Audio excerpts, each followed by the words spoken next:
Selamat pagi teman-teman, kita berjumpa lagi ya dalam sesi Corporate E-Learning masih dengan saya Yudhya Antareksa, Master of Science in Human Resource Management. Ya, Anda bisa googling nama saya Yudhya Antareksa, MSc in Human Resource Management. Kali ini kita akan bicara mengenai sebuah topik yang sangat menarik, namanya Design Thinking. Ya, Design Thinking ini sebuah kosakata baru yang sangat penting. Karena ternyata penelitian ilmiah menunjukkan bahwa design thinking itu punya peranan penting untuk mempengaruhi perilaku kita, ya, driving our behavior. Jadi di belakang layar saya ini judulnya Thinking About Design Thinking, ya, tentang design thinking. Apa maknanya design thinking? Itu adalah bagaimana kita mendesain produk, mendesain kebijakan, mendesain sistem supaya mendorong perilaku yang baik. Ya, jadi desainnya tidak hanya bentuk rumah ya. Memang ternyata desain kantor misalnya, desain interior kantor itu punya peran penting terhadap perilaku teman-teman. Itulah kenapa desain kantor-kantor startup itu biasanya lebih fun gitu ya. Nah, kalau Anda lihat kantor pusat Google di Silicon Valley itu desain interiornya wow. Sekarang di Jakarta juga, kalau Anda ke Unilever ya, kantor pusat Unilever di Bumi Serpong Damai itu, Anda akan terkesima itu. Ya, wow, desain interiornya sangat canggih, sangat keren, yang membuat penghuninya, para karyawan Unilevernya itu menjadi lebih kreatif, menjadi lebih bersemangat. Beda dengan desain kantor perusahaan mungkin kelas atau desain kantor kecamatan gitu ya. Kalau Anda sering ke kelurahan, kantor kelurahan, atau kantor kecamatan, itu desain interiornya kan jadul gitu ya. Atau rumah sakit, ya Anda beberapa kali ke rumah sakit daerah mungkin kumuh, desainnya tidak menarik. Tapi kalau Anda ke rumah sakit yang premium gitu ya, saya pernah datang ke rumah sakit Mayapada namanya. Rumah sakit Mayapada di Jakarta, itu ketika masuk saya seolah-olah masuk mall gitu ya, karena bersih, rapi, wangi gitu ya. Itu contoh desain bangunan. Contoh lainnya banyak, misalnya desain user interface aplikasi Gojek. Aplikasi Gojek itu powerful, sangat powerful aplikasi GoFood. Dan kalau Anda pakai itu kan desainnya bagus banget. Itu merupakan buah dari design thinking. Jadi programmer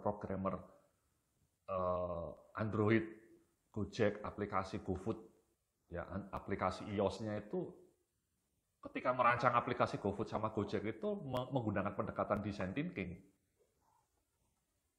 Dan tentu saja aplikasi Google ya, search engine Google itu fenomenal, Anda pasti sudah sering pakai. Itu kan desainnya sangat minimalis, sangat intuitif, sangat friendly, dan itulah contoh sempurna dari design thinking. Ya, jadi Google itu juga dibangun melalui design thinking, aplikasi Google yang simple itu. Nah, saya mau kasih contoh nih, contoh-contoh desain yang menarik ya, langsung saja ya. Misalnya di slide kedua ini salah satu produk legendaris MacBook ya. Ini contoh produk yang desainnya wow. Ini pasti pakai design thinking ya. Semua produk Apple itu didesain dengan pendekatan design thinking. Baik iPhone-nya juga keren, iPad-nya atau MacBook-nya. Ya, design thinking yang luar biasa itu, Steve Jobs dan kawan-kawan itu. Jadi sejak awal mereka menggunakan pendekatan design thinking. Jadi kalau Anda tanya, design thinking itu apa Yudhya? Ya lihatlah itu produk-produk Apple. Ya, produk-produk Apple itu desainnya wow, itu merupakan contoh sempurna dari pendekatan design thinking. Maknanya apa? Yaitu hasilnya iPhone, MacBook itu sebuah produk yang betul-betul didesain, dikembangkan dengan pendekatan design thinking. Jadi design thinking itu menjadi satu ideologi, menjadi satu fundamen yang krusial untuk mendesain produk-produk Apple. Contoh berikutnya ya, nomor 3 di slide berikutnya ini contoh good design juga, ini gerai-gerai McD. Ya, saya tinggal di Bekasi. Di Bekasi itu sekarang banyak gerai McD yang terpisah dari mall ya, berdiri sendiri. Itu semua desain gerainya itu keren, ya seperti di gambar ini ya. Anda bisa lihat, ya desainnya keren dan ada benang merahnya ya. Jadi semua desain McD di Indonesia, bahkan di Asia, bahkan di seluruh dunia, itu ya desainnya seperti ini. Kurang lebih ada pakemnya. Bersih, rapi, efisien, gitu ya. Dan mengundang orang untuk datang, gitu ya. Karena parkirnya juga luas. Selalu McD itu gerainya, lapangan parkirnya luas kalau Anda lihat. Jadi orang ingin datang ke lokasinya, karena parkirnya mudah. Ya. Drive-thru-nya juga oke. Jadi itu salah satu ciri desain thinking McD ya. McD membangun desain gerai-gerainya ini juga dengan pendekatan desain thinking juga.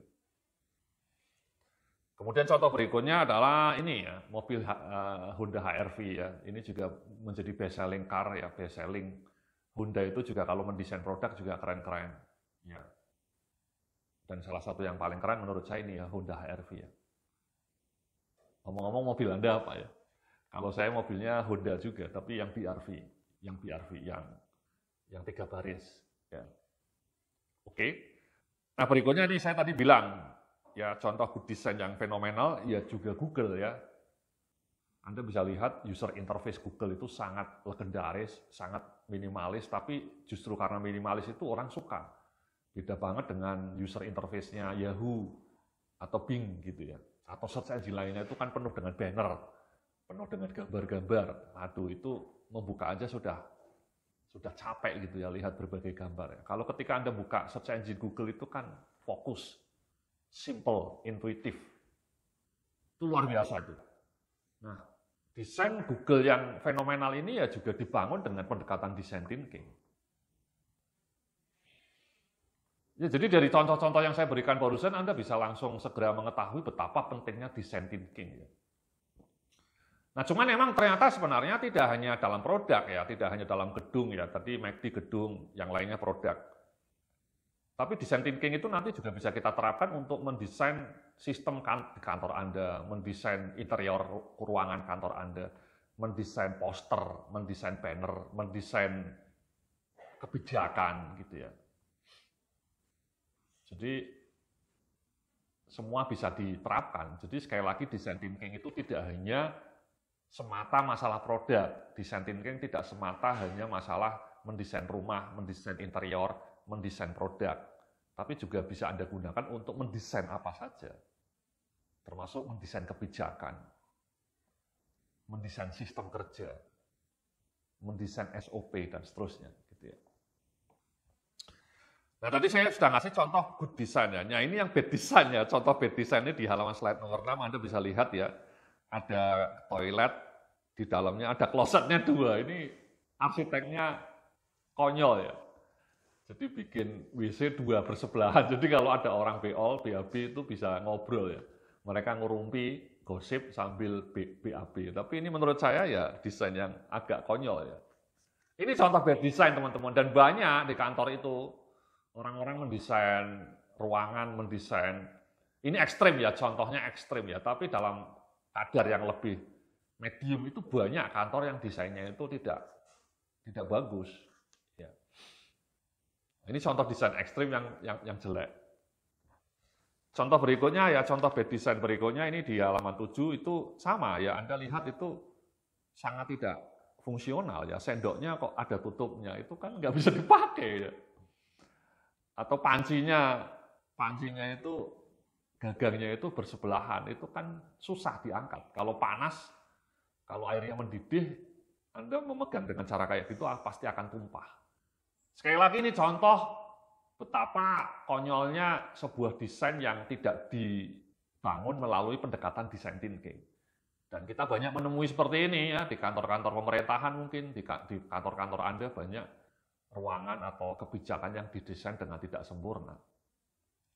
Contoh berikutnya di halaman 8 ini juga lift ini juga sangat berantakan ya.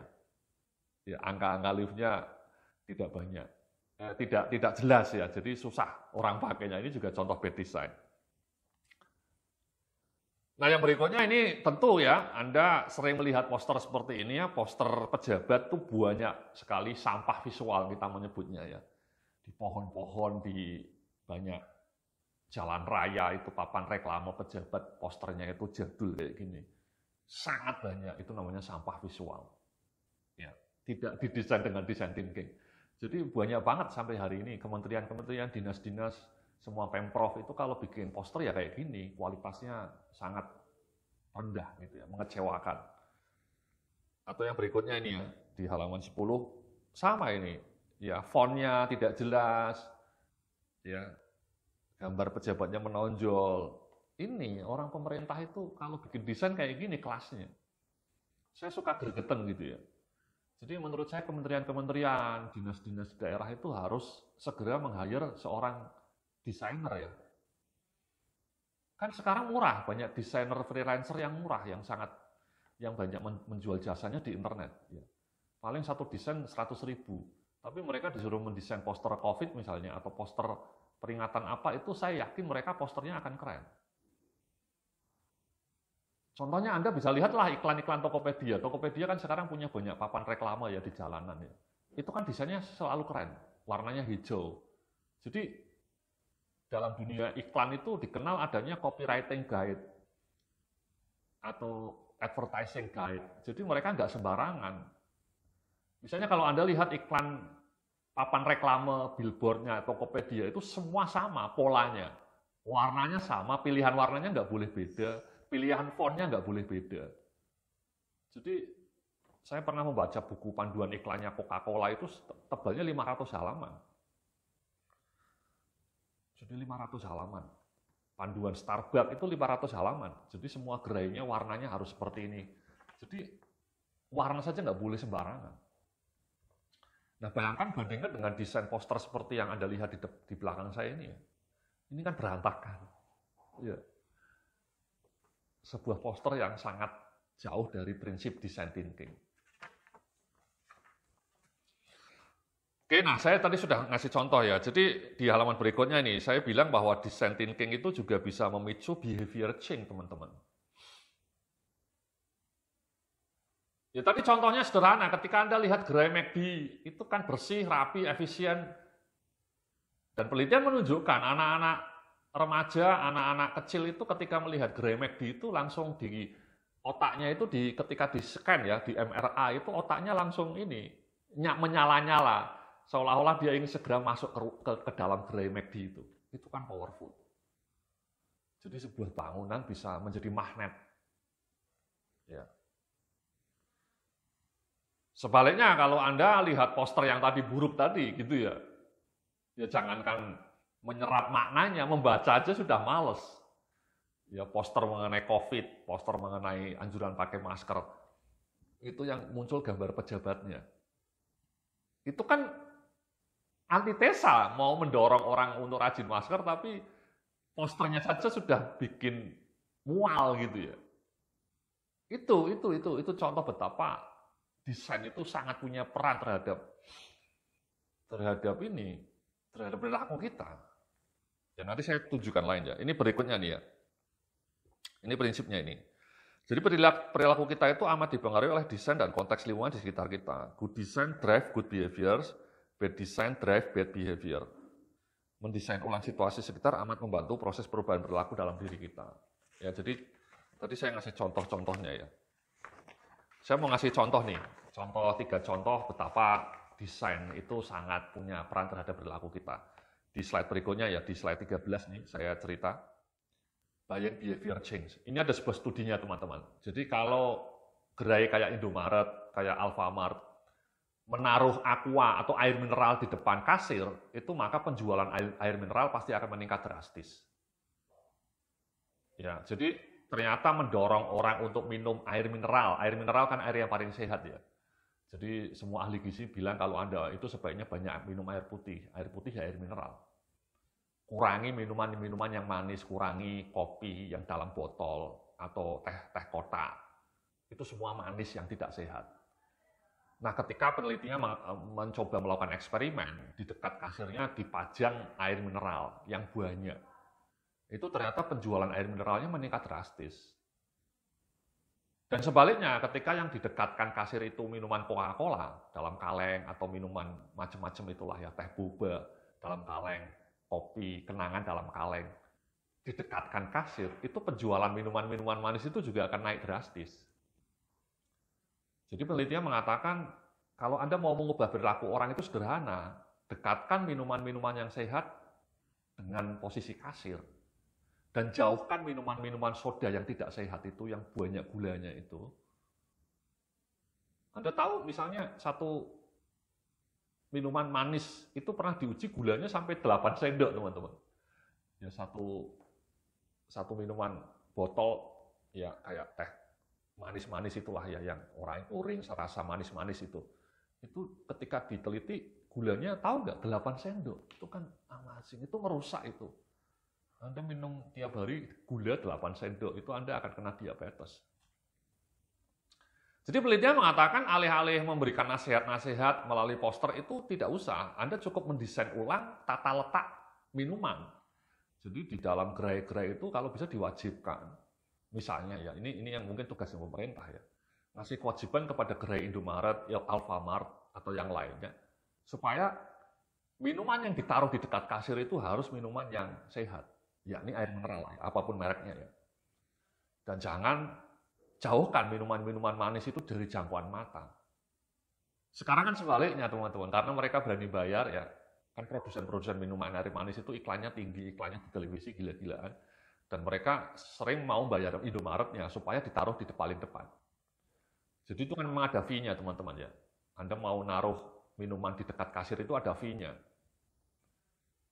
Jadi mereka berani bayar mahal kepada para kasir Indomaret atau Alfamart di seluruh Indonesia supaya minuman manisnya itu ditaruh di dekat kasir yang dekat dengan jangkauan mata. Jadi penjualan mereka meningkat. Itu teman-teman ya. Jadi ternyata buying behavior kita itu sangat dipengaruhi oleh tata letak produk. Kalau produk-produk yang tidak sehat justru ditampilkan di depan, itu ya bahaya. Sebaliknya minuman-minuman yang sehat ditaruhnya di pojok belakang. Itu salah kaprah. Ya. Contoh berikutnya ini healthy behavior change ya, di slide berikutnya saya mau ngasih contoh itu ternyata memang ini logis ya. Kantor-kantor yang menyediakan gym bagi karyawannya itu akan membuat para karyawannya lebih rajin olahraga. Ya, di Unilever, di PGN, di berbagai perusahaan multinasional itu kantornya biasanya punya ruangan khusus untuk gym. Apalagi di luar negeri ya. Di Facebook, di Google, kantor Google, Facebook, Goldman Sachs. Itu mereka selalu punya bahkan setengah lantai khusus untuk gym. Ya. Nah itu pasti mudah. Jadi memang perilaku penelitian menunjukkan Anda akan tergerak untuk rajin olahraga kalau kantor Anda punya fasilitasnya. Kan mudah. Anda langsung berangkat pagi, olahraga dulu, mandi, dan kamar mandinya juga keren. Bukan kamar mandi kacangan, jadi Anda terinspirasi untuk rajin olahraga. Dibanding kantor-kantor yang tidak punya fasilitas olahraga, gymnya jauh, itu akan membuat orang malas untuk olahraga. Jadi saran saya memang kepada kalau kantor Anda makmur, tolong siapkan fasilitas gym. Ya. Nah yang berikutnya ini, di halaman berikutnya adalah auto debit ya. Ini juga satu desain thinking yang menarik. Studi ilmiah menunjukkan bahwa fasilitas auto debit itu bikin Anda lebih rajin investasi. Caranya adalah Anda beli program menabung emas misalnya, atau menabung saham, atau menabung reksadana. Kemudian Anda connect dengan auto debit Anda. Itu kan banyak sekarang bank-bank yang menawarkan program auto debit ya, Bank Mandiri, Bank BCA. Bank Permata itu punya program auto debit otomatis investasi. Jadi Anda tiap tanggal 2 misalnya, secara otomatis rekening Anda didebet misalnya 500.000 untuk dibelikan emas, atau dibelikan saham, atau dibelikan reksadana. Nah itu kan desain thinking yang keren itu menurut saya, dan penelitian mengatakan itu auto debit itu fitur yang simple tapi dampaknya luar biasa. Membuat orang tidak lagi capek transfer. Ya, kan tiap bulan suruh transfer, Anda kadang-kadang lupa, uangnya sudah habis, nggak jadi investasi. Tapi kalau dengan fitur auto debit, itu Anda udah nggak perlu mikir lagi. Ya, pokoknya tiap bulan ditarik uangnya. Nah, auto debit itu juga contoh mengenai design thinking yang sempurna itu, teman-teman. Yang luar biasa, yang wow. Ya.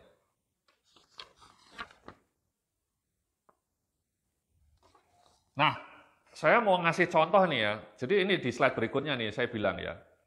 Ada namanya sebutannya fundamental attribution error. Jadi ini sering terjadi ya, menilai perilaku yang buruk selalu berasal dari faktor orangnya. Padahal tidak demikian. Studi-studi ilmiah menunjukkan perilaku buruk manusia itu sering dipicu karena bad design atau bad context, bukan karena faktor orangnya. Ya, jadi ketika Anda tadi yang sering terjadi ini misalnya di jalan raya, Anda menemui pengendara sepeda motor yang ugal-ugalan, itu langsung menjudge pengendaranya yang brengsek gitu ya. Pengendara sepeda motor di Jakarta atau di Surabaya itu ngawur-ngawur. Ya. Tapi itu tidak sepenuhnya benar, Mas, judgement kayak gitu.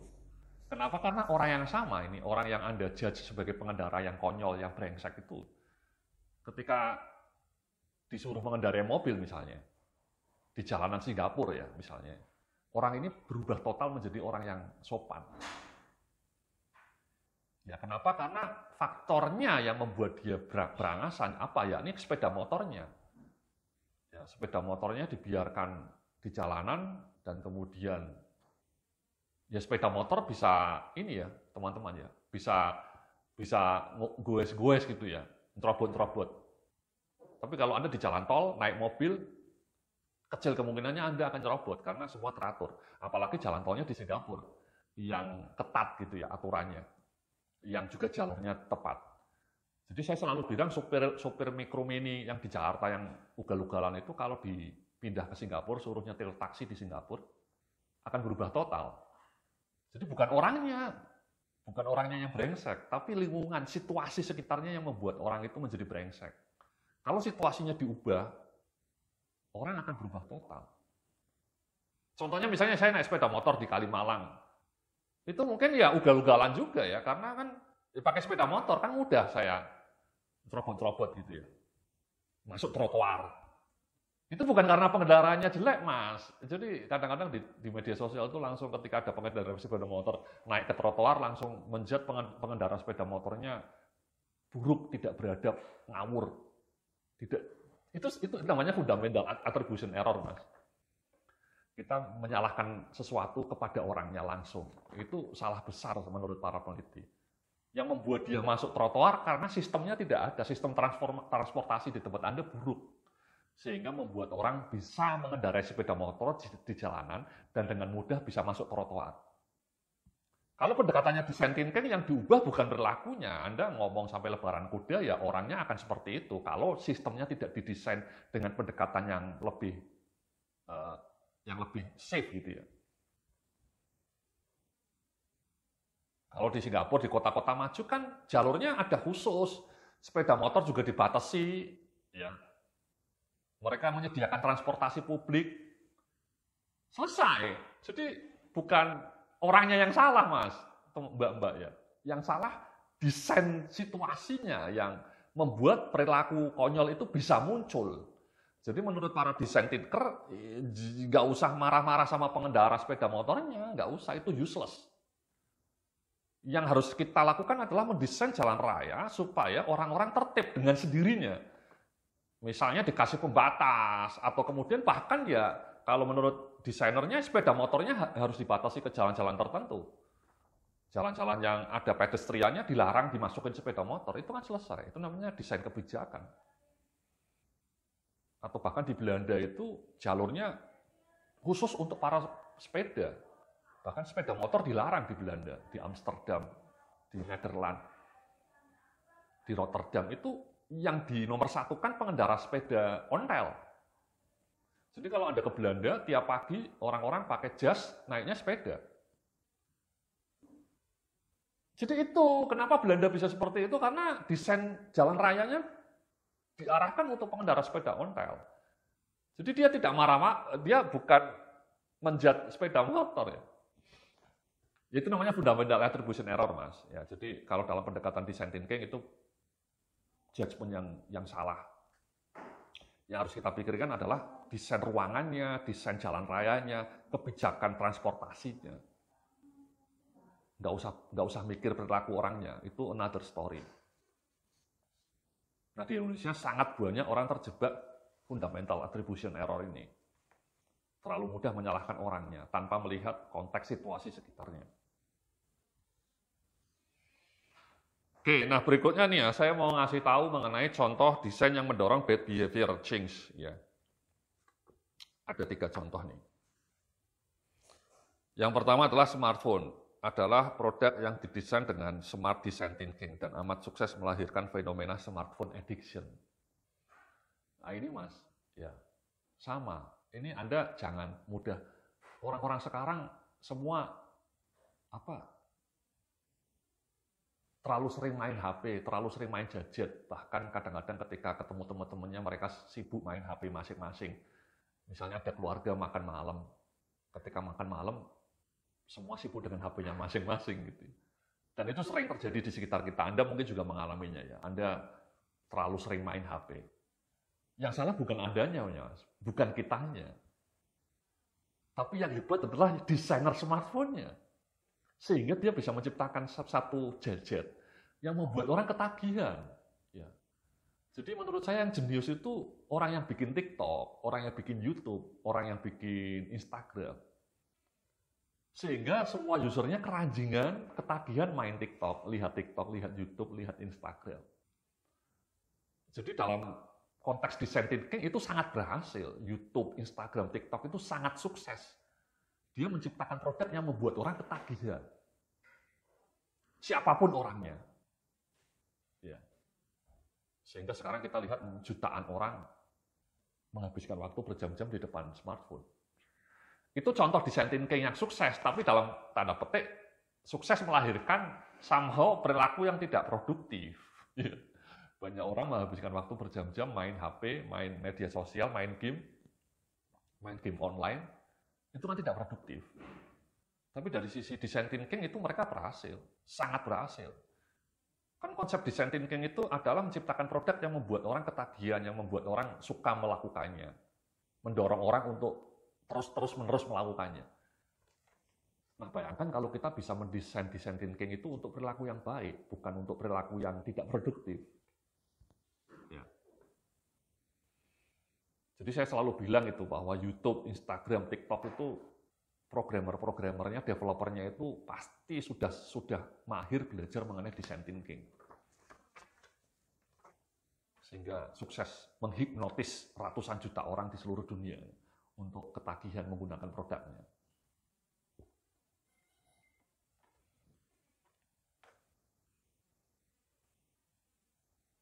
Nah, jadi bagaimana supaya kita terhindar dari smartphone addiction? Ya saya selalu bilang bahwa ada banyak desain yang harus kita lakukan ya. Jadi kita mengcounter perilaku yang tidak produktif itu juga dengan design thinking. Misalnya kita punya kebijakan personal, tiap jam 8 malam HP-nya sudah dimatikan. Ya kayak saya itu jam 8 malam, kadang-kadang setengah 8 HP sudah saya matikan.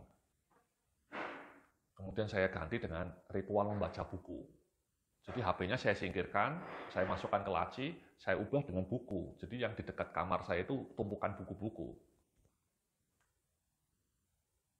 Jadi kayak gitu teman-teman. Atau kalau saya kerja atau saya meeting, HP-nya saya silent, saya simpan di laci. Jadi saya tidak terdistraksi. Saya tidak pernah punya WA group. Ya. Saya punya WA group itu hanya satu, yakni dengan keluarga inti saya, dengan istri dan anak-anak saya. Cuma satu itu. Yang lainnya nggak punya. Ya, karena itu namanya design thinking. Ya, jadi sengaja menjauhkan dari distraksi, gitu. Menjauhkan dari digital distraction. Gitu. Nah, contoh kedua yang bad design itu juga desain open office ini ya. Ternyata studi menunjukkan bahwa desain open office ini melahirkan sejumlah bad behavior. Seperti sulit membangun fokus, terlalu mudah ngobrol, dan menghilangkan privasi. Kan sekarang ini banyak kantor yang konsepnya open office gitu mas ya. Ternyata studi menunjukkan open office itu tidak begitu efektif. Akhirnya orang cenderung lebih mudah ngobrol karena kan open office ya. Jadi terlalu banyak waktu terbuang untuk ngobrol. Dan kemudian sulit membangun konsentrasi ya. Kita sedang bikin sesuatu, tiba-tiba di sebelah kita, di depan kita orang ngobrol atau nelpon. Itu saya pernah punya ruangan yang open office ya dulu ya. Saya juga menjadi kurang nyaman ya. terganggu gitu ya. Kalau ada biliknya atau ada kubikelnya, paling tidak kan Anda menjadi punya privasi. Makanya sekarang di banyak kantor yang punya open office, mereka menyediakan hybrid ya, menyediakan ruangan-ruangan yang juga bisa tertutup ya. Ada ruangan khusus, ada kubikelnya. Jadi mereka kalau butuh konsentrasi, mereka pindah ke ruangan itu. Nah, contoh satu lagi nih ya, teman-teman tadi saya bilang ya, desain jalan raya yang memprioritaskan pengguna mobil mendorong makin banyak orang beli mobil dan bukan menggunakan public transportation. Nah ini teman-teman, ya, tadi saya bilang ya bahwa ketika kita menjudge orang pakai mobil, pakai sepeda motor, atau bahkan pakai sepeda motornya berangasan, itu judgement yang salah arah. Yang harus diubah bukan perilaku orangnya, yang harus diubah adalah kebijakan desain tata ruangnya. Misalnya dibatasi kepemilikan sepeda motor dan mobil pribadi dibatasi.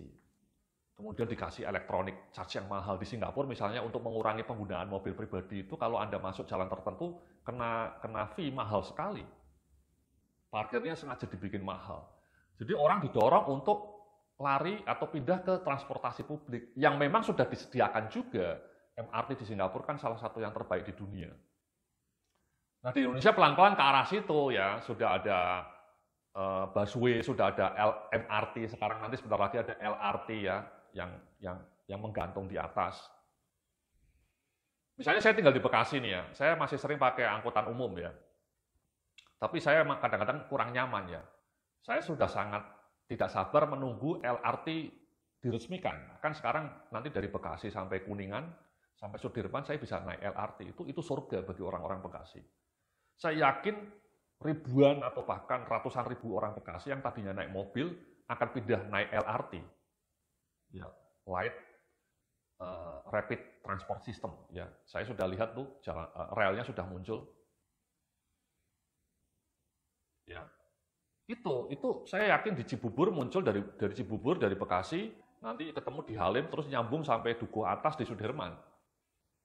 Oh itu wonderful, itu kalau itu sudah muncul saya yakin saya tiap hari naik itu teman-teman. Jadi saya tidak lagi naik mobil pribadi. Dan orang-orang yang naik sepeda motor pasti akan pindah ke LRT kalau tarifnya terjangkau.